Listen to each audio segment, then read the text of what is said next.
not only have they combined the opportunities for the children to present in front of all the parents of the school, but they've taken very selected topics and subject matter areas where the student is actually able to make linkages between what they just learned and why, and the importance that it could have for him or her to play a role in future society.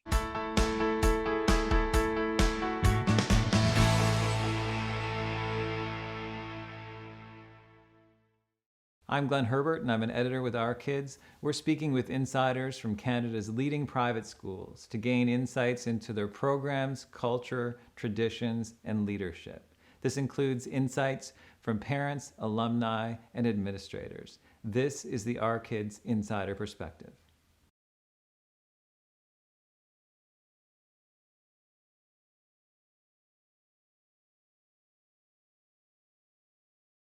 I'd say their motto is what really drove me to the school. They have a motto of inspiring education with love and hope. And I think particularly in times like these where we're struggling and hope is keeping us strong, it was a good motto that served me well, I'd say about 6 years ago when I first chose the school for my older son, Nabil, who's in grade 6, and continues to be good for Dalia at grade 4. Key for me was also level of proficiency on the academic side. The fact that they align with international standards on education, but also well aligned with the provincial requirements in Canada, made me feel like I wasn't just getting a Canadian education for my kids, but something that reflected international considerations to what goes into curriculum. Those are two key elements. I'd say the third is we're really big on family in my house. So for me I had stayed at home for 4 years, took care of my kids until they were kind of ready for school age and school time. And so that was a bit of a partnership for me. And so I was looking for a partner, not just in educating my kids, but in also sort of co-parenting, given the fact that they spend a good 9 hours or 8 hours, 7 hours of their day with other people. And so who that community was and what that community was like was really key to me. So those are the top 3 things that compelled me to go to Academie Providence.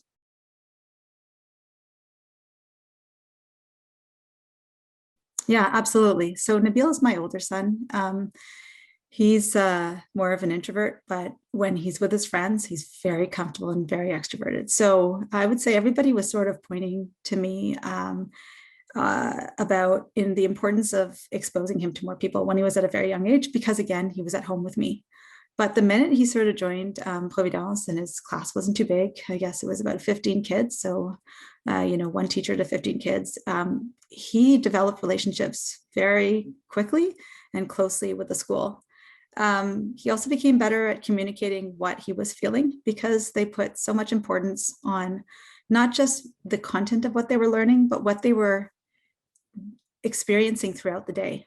So, even their need to kind of, why are you standing up all of a sudden? Why aren't you sitting down? Okay, what's happening to you right now?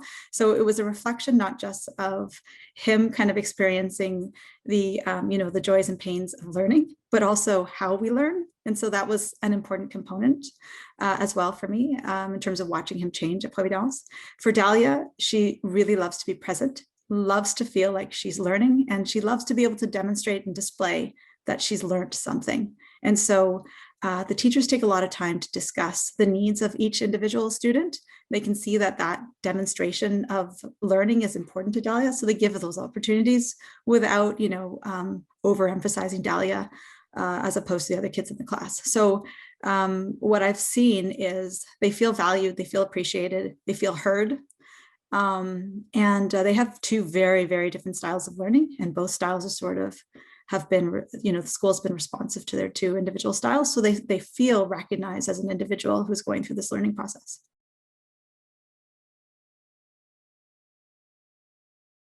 So I'm a product of private schools. Education was really, really big in our family and in our house. My mom went back to school to do her master's while I was doing my master's. So I think we both graduated the same day. So I was absolutely looking for a school that would provide them with a really strong foundation in math, science, as well as in arts and communication, English, the fact that the school has multiple languages that they offer to kids, and exposes them to many different sorts of components of society. Like we run a ball every year, a very formal ball for the kids. So, in addition to the academic side, it's also learning about life and society. And that's been really key for me coming out of the school. I also feel at the end of the day that, what they're learning, what they're spending time on is actually going to make a difference for them in their future phases of their education pathway. I'd like to see my kids go and continue on to post-secondary education. And so what's really key for me is seeing that pathway is simplified and made simple at early stages so that they've got the right foundations in mathematics and in science, and that they have all the doors open for them for when they do want to go from high school into university, because they haven't been scared away from, key topics and subjects that are in the STEM fields. Just lastly, really quickly on the education side, also really important to me, the extracurricular activities. And so the school also is constantly adding in new activities for the kids after school or during the day, so that their education experience is not just the subjects themselves, but the experiences that they have in getting to know themselves, whether it be through ballet or karate or learning Mandarin or Arabic. All of those components are really key for me as well.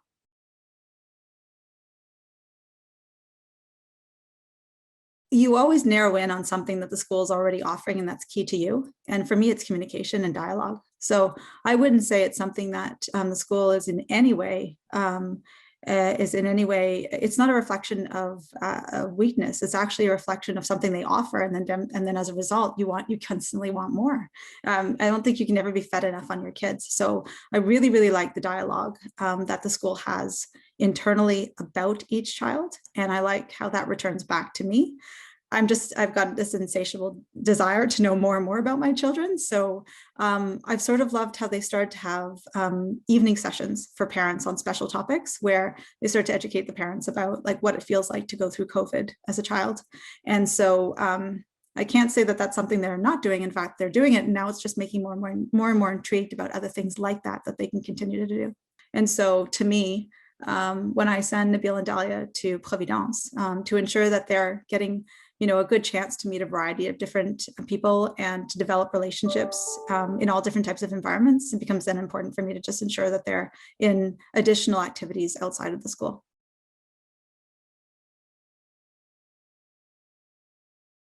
I'd say inspiration and respect. If you talk to any one of the teachers, no surprise, they will know every child's name. They will know what class they belong to.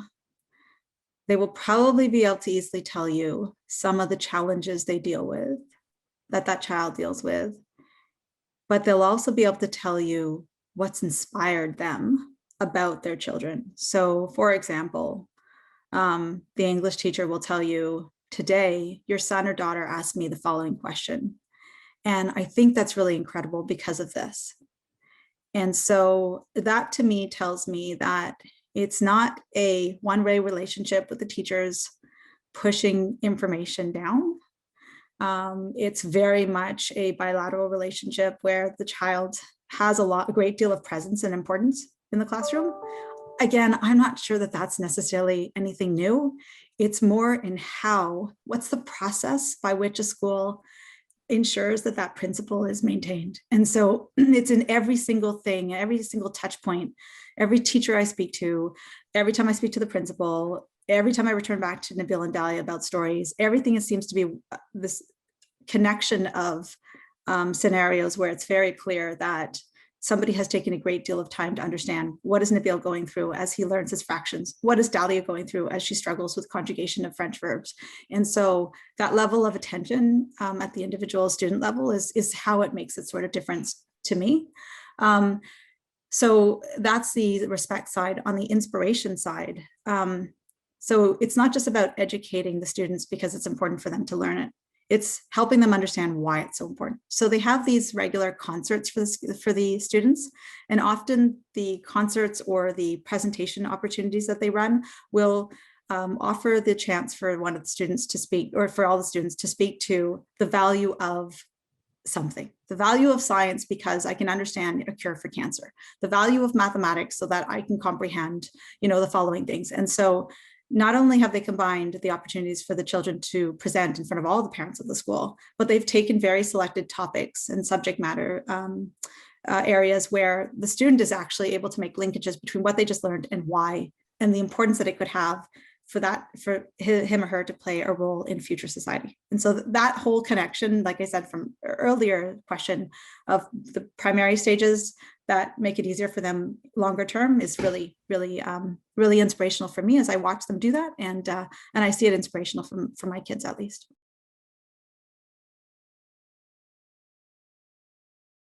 I mean, the school from its grassroots started off with a community coming together and putting the school together. A community of families that shared similar values for their kids.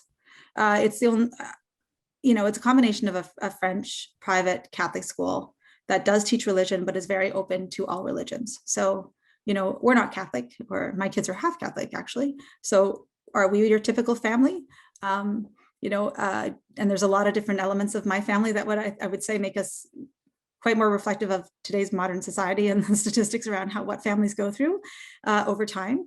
So, but what we do share in common, regardless of like the parent composition or the number of children or, kids born within the family or adopted, or what culture, community, or background they come from, I think what's really key is that there's a huge emphasis on the child. Like you can see parents from all walks of life, you get to know what it is the priorities and the decisions they make to be able to afford the school. I think the school is actually one of the, they're relatively on one of the more affordable side. So the school's already made a number of concessions in order to make it easier for families who want to put their kids in private schools. And what they're dealing with is parents who have consciously made decisions to set aside certain purchases in order to be able to afford it. So it's real life, and you hear about like, a single mother who's a nurse who's sending her kids and making sure that she can send her kids to Providence Academy. So sorts of families, I would say I can also speak to that in the sense that kids do a good job working things out with each other. And the school is always very present to handle issues right away. But to be honest, it's not a big community. It's so easy to get to know the parents. We all sort of really care for not only our own child, but each other's, and the friendships that are developed. And when they get together for birthday parties, it's extremely inclusive. So you get to know the parents very quickly. And so there starts to be almost like a background support among parents. Not all parents choose to join in, but there are a few classes for Nabil and Dalia, for example, where we have WhatsApp groups for the mothers, where it's a chance for the mothers to just openly discuss some of the issues they're facing. And there's a great deal of respect from one mother to the next mother, or fathers as well, in terms of what they're facing with their children, or even exchanging information and homework. And so that's the sort of the level of communication and community that starts to build around the school and around the kids, and an interest to do that for one another. So it's not about, I'd say I see no signs of competition. I actually see signs of together collectively. We want to see the alumni of the school be strong. And so I think that word of mouth has brought together more and more families who just get to understand that, because, they'll show up for a birthday party. They'll see how all the parents kind of know each other, get to know each other, take the time to know each other's children. And I think that's a big component as well, in terms of like the type of families that are at that school.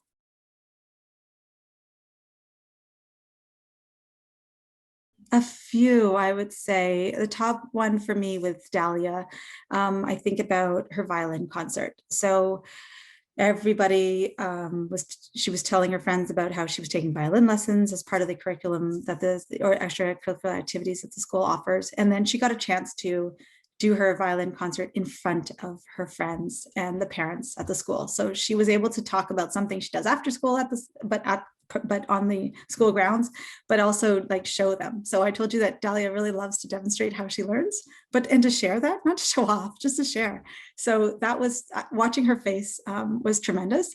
And then the second thing for Nabil, I would say, Nabil is he's not shy, but to watch him get up on the stage and partake in a dance with the other boys and girls in his class. And to give you a sense of Nabil's first reaction for his own free time would be to run and jump on Fortnite.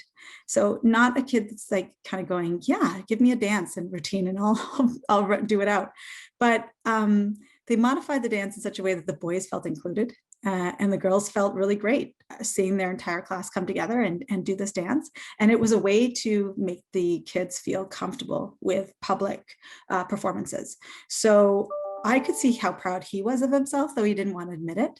I think for Nabil, though, the other parts that I see where he's really proud is the conversations he has with his teachers. So every once in a while, the teachers will take a topic and again, probably not unique to Providence Academy, but again, it's how they do it. So, he'll go, yeah, we got into specific details about some of these issues around the world.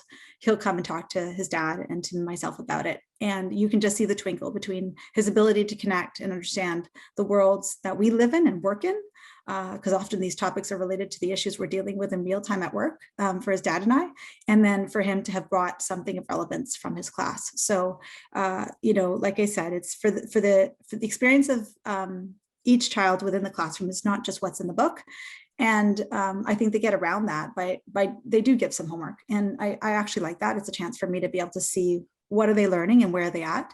But they use that homework time so that they can also couple the in-time class with additional learnings and experiences for the kids. I'd say my kids have loved every class trip, from visiting the pumpkin patch to picking apples to visiting museums, visiting ambassadors, doing a tour of the Parliament Hill. But I'd say that the piece they loved the best was the fact that I was there. So, teachers were very open to parents accompanying. Again, not unique to our school, but it's just when my kids kind of watch, oh, you talked to so-and-so's parent and being able to walk alongside their teacher and their parents. It's been really big. So my son, and some would say, okay, but that only lasts so long, right? But my son is in grade 6 and that's all he's sort of known. So his understanding of how he learns is not dependent on me, but it is jointly aligned. He can see why I would care to do this with my mom. And so that's great. That's been great because again, it's a platform for how I'd like us to continue exchanging as he grows up.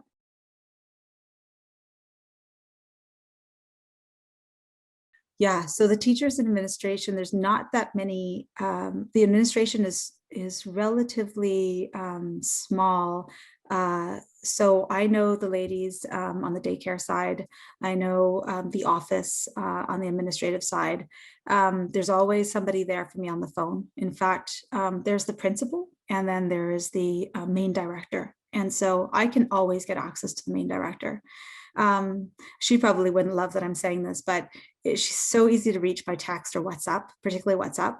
And I'd say, I don't think I've ever left an issue where I haven't had within minutes or within a 2-hour time frame a response back, or at least an acknowledgement. So that's one side of administration. Paperwork, super easy to complete. Clarity, everything's up on the website, the calendar's on the website, all of the key events, the opening and closure of the school. While we were in non-COVID days, and I think they were still doing this during the COVID time, they would have open door sessions every Thursday morning. So there was time slots where parents could go in, not just to be able to connect with the teachers, but also specifically talk to the administration. And so very clear office hours for financial arrangements, stuff like that. I'm assuming that's what you were asking me. So I mean, I guess the key thing there is I gave you a few specific examples, but I'm able to reach them at all times. And there's a lot of different ways in which I can make touch points with the school administration.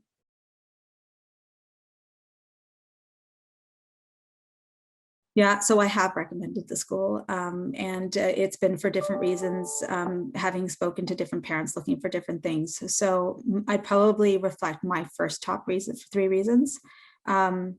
It's extremely good value for money. It's very, very hard. Every year I think about it. Is it time to move to a really great public school in my community, in my area? And there are good ones. And I say to myself, but I've got consistency. I've got a whole group of people while I'm working an extremely busy day that know my children. So, and then comparatively, what am I paying and can I afford it? So I keep coming back to good value for money. The second thing is I'm not, if I wanted to get everything done that I wanted, if I have like on my checklist of all the things I need to get done for my kids, expose them to different languages, expose them to different cultures. It's very diverse at the school. Get them in different multicultural, the extracurricular activities. I can do that all through the school. So on lazy days, I can, sign up my kids in karate at the school, and it's done. It's simple. And then the third thing is, like I said about the academic standards, the fact that they have not just aligned with what's required in Canada, but also what's required in other countries. That, to me, when you could have looked at the scoring results of these other countries that they've compared themselves to in terms of comparing their academic curriculum, I sort of feel that there's a good emphasis in areas and topics that are really key to me. So that, like, math, sciences, communication, oral communication, written communication, emphasis on writing. Those are really kind of important components, but also a sense to see my kids grow with character. I think everybody's been reading the same World Economic Forum stuff of what they're saying, in terms of what you need for the 21st century. I think the character and the competencies and their understanding of what their competencies are and where they don't have actual strengths in certain areas, and saying that's okay, and I'll keep working on that, but I'll play to my strength and get to know my strengths. That's the third component, as I was saying, about building their character and them knowing themselves is kind of the maybe the third, fourth element of what I would propose to other parents. It's friendly. They've got a basketball net. There's not too many kids. The younger kids love playing basketball with the older kids. There's soccer games. I always hear about some kind of like, someone so-and-so taught me this and so-and-so taught me that, or I beat the younger kids at soccer. So there's like that, you get that sense of like just a lot of playing and fun, which is really, really key for me as well.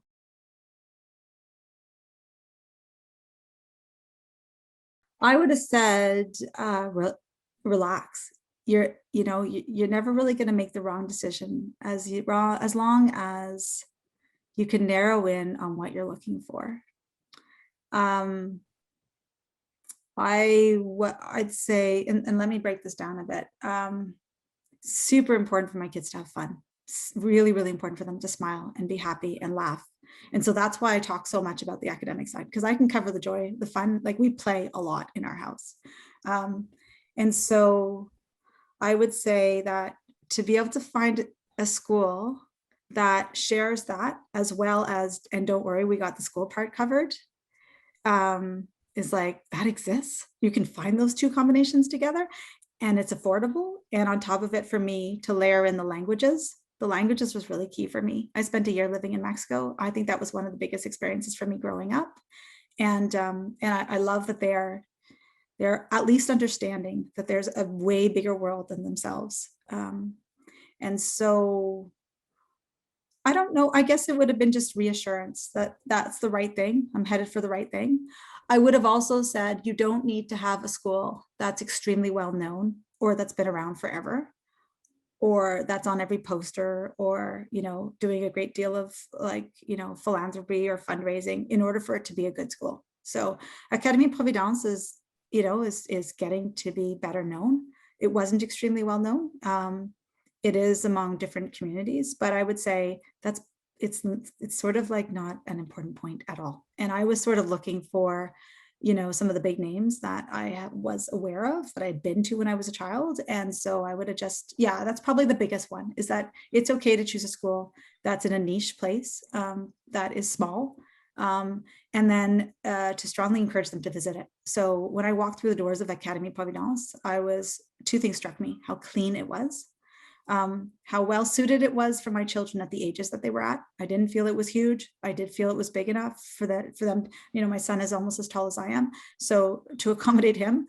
And then I could smell the food that was being cooked in the back kitchen. So the other last component was, it's great if you can get your meals made and they're super healthy. Another great thing to have that takes off the load off your back. For more information about this school, you can visit their profile at ourkids.net.